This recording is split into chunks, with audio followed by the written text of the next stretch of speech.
অরুণ ভাই, গরমের দিনকাল কেমন কাটতিছে? ভাবি তো দেখি আপনারে ভীষণ ভালোবাসে। আপনার ভাবির এত ভালোবাসা আমি সহ্য করতে পারতেছি না। এই গরমেও আমারে গরম পানি করে দেয় গোসল করার জন্য। এই কই তুমি, তাড়াতাড়ি আসো, তোমার গরম পানি ঠান্ডা হয়ে গেল তো। हम इसका पति है, हमको सिर्फ फांसी का सजा चाहिए। আমি মেলায় হারিয়ে গেছি আর আমাকে না খুঁজে তুমি বাসায় চলে আসছো। অনেক খুঁজছি, পাই নাই, তারপর মাইকিং করে বাসায় চলে আইছি। তুমি করছো মাইকিং? কি বলছো মাইকিং করে? বলছি আমার বউ হারায় গেছে, যদি কেউ পান তার বাপের বাড়ি পাঠায় দিয়েন।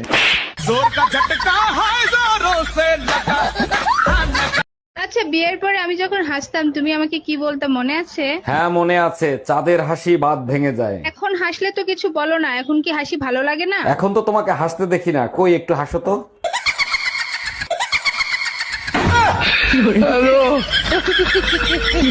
সারাদিন ফোন দিতে দিতে অস্থির হয়ে গেছি। কোথায় গেছিলে, কার সাথে ছিল, সত্যি করে বলো। যেদিকে তাকাই সেই দিকে শুধু তোমাকে দেখি, মনে হয় আমি তোমার প্রেমে পাগল হয়ে গেছি।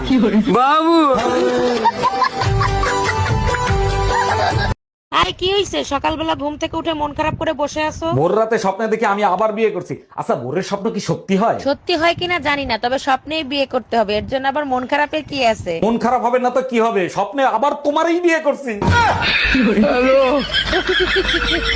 একটা জিনিস খেয়াল করছো, টুম্পা ভাবির আগের থেকে অনেক বেশি সুন্দর লাগে। তাই নাকি? আর কিরকম লাগে? টুম্পা ভাবির দেখলেই বুকের বাম পাশে দুকদুক দুকদুক করে। জানো, বেলুন এমন একটা অস্ত্র যা দিয়ে রুটিও গোল করা যায়, আবার জামাই পিটাইও সোজা করা যায়।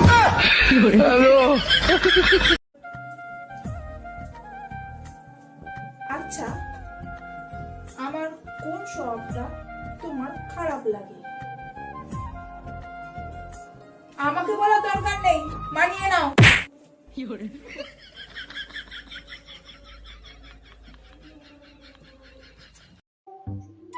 দেখ ভাই, এই যে যে নতুন বছরটা আসছে না, তুই মিলিয়ে নিস যে এই বছরটাও এক বছর বেশি টিকবে না, দেখিস।